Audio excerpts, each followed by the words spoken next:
Subscribe कीजिए हमारे channel को। सब्सक्राइब करने के लिए लाल सब्सक्राइब बटन को दबाइए और उसे दबाने के बाद बेल आइकन के बटन को दबाइए ताकि आने वाले नए वीडियोस के अपडेट्स आपको रेगुलरली मिलती रहे। सूर्य को अर्घ देने से पहले ध्यान रखें ये बातें। सूर्य को जल चढ़ाने का क्या महत्व है और इसके क्या फायदे हैं, इसका वर्णन हमें पौराणिक कथाओं में देखने को मिलता है। मान्यता है कि सूर्य को रोजाना जल का अर्घ देने से न केवल मन को शांति मिलती है बल्कि आपके ग्रह भी मजबूत होते हैं। सूर्य देव, जिन्हें सभी ग्रहों का राजा माना जाता है, उनकी आराधना से उत्तम स्वास्थ्य की प्राप्ति होती है। शास्त्रों में सूर्य को जल चढ़ाने के कुछ विशेष नियम बताए गए हैं। आज हम आपको इन्हीं नियमों व सूर्य को अर्घ देने से जुड़ी कुछ विशेष बातों के बारे में बताएंगे। हमेशा स्नान के बाद ही अर्घ दें। सूर्य भगवान को अर्घ देने का सबसे पहला और जरूरी नियम है कि आप हमेशा स्नान के बाद ही सूर्य देवता को अर्घ दें। सदैव स्वच्छ वस्त्र धारण कर ही जल चढ़ाना शुभ फल देने वाला होता है। इसके साथ ही ऐसी मान्यता है कि यदि प्रातःकाल उठने के बाद सूर्य की पहली किरण को रोजाना प्रणाम कर अपने दैनिक कार्यों की शुरुआत की जाए तो इससे आपके कॉन्फिडेंस लेवल में गजब की वृद्धि होती है और इससे आपके क्रोध में भी कमी आएगी।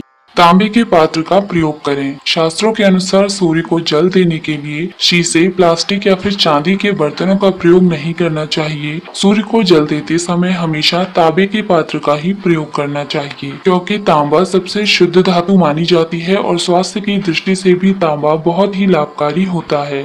तांबे के बर्तन में जल भरकर दोनों हाथों से सूर्य को जल देते समय सूर्य की किरणों को जल की धार में देखना आंखों और स्वास्थ्य की दृष्टि से बेहद लाभकारी होता है।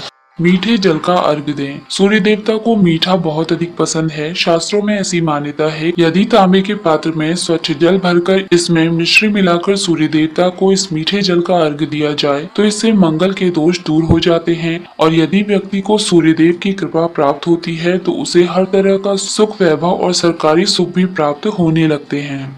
मुंह पूर्व दिशा की ओर करके ही अर्घ दें। शास्त्रों के अनुसार हमेशा सूर्य को जल देते समय आपका मुंह पूर्व दिशा की ओर होना चाहिए। यदि किसी कारणवश सूर्य ना भी दिखाई दे तब भी इस स्थिति में पूर्व दिशा की ओर मुख करके ही सूर्य को जल का अर्घ देना चाहिए। लेकिन जल देते समय इस बात का खास ख्याल रखें कि दिए गए अर्घ का जल पैरों को स्पर्श ना करे। इसके लिए सूर्य को अर्घ देते समय किसी गमले या पौधे के ऊपर जल चढ़ाना चाहिए। अर्घ देने के बाद परिक्रमा जरूर करें। मान्यता है कि सूर्य को अर्घ देने के बाद 3 परिक्रमा जरूर करनी चाहिए। इससे मनोवांछित फलों की प्राप्ति होती है। इसके साथ ही जब भी आप सूर्य देवता को अर्घ देते हैं तो उस समय आपके हाथ सिर के ऊपर होने चाहिए, क्योंकि ऐसा करने से सूर्य की 7 किरणें आपके पूरे शरीर पर पड़ती हैं, जिससे आपको स्वास्थ्य लाभ प्राप्त होते हैं और आपके उत्साह में भी वृद्धि होती है।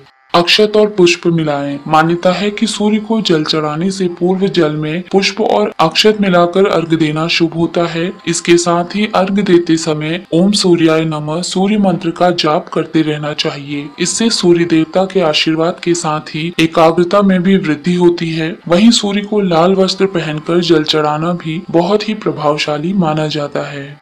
सूर्य को जल चढ़ाने का सही समय। सूर्य को जल चढ़ाने का सबसे शुभ समय सूर्योदय होता है, अर्थात सूर्य उदय होने के 1 घंटे के अंदर स्नान के बाद जल अर्पण का कार्य कर लेना चाहिए। शास्त्रों के अनुसार प्रातःकाल 8 बजे तक का समय सूर्य को अर्घ देने के लिए सबसे शुभ माना जाता है। दोस्तों, अगर आपको हमारे द्वारा दी गई ये सभी जानकारियाँ पसंद आई हो तो आपके चैनल को सब्सक्राइब, लाइक और शेयर करना ना भूलें।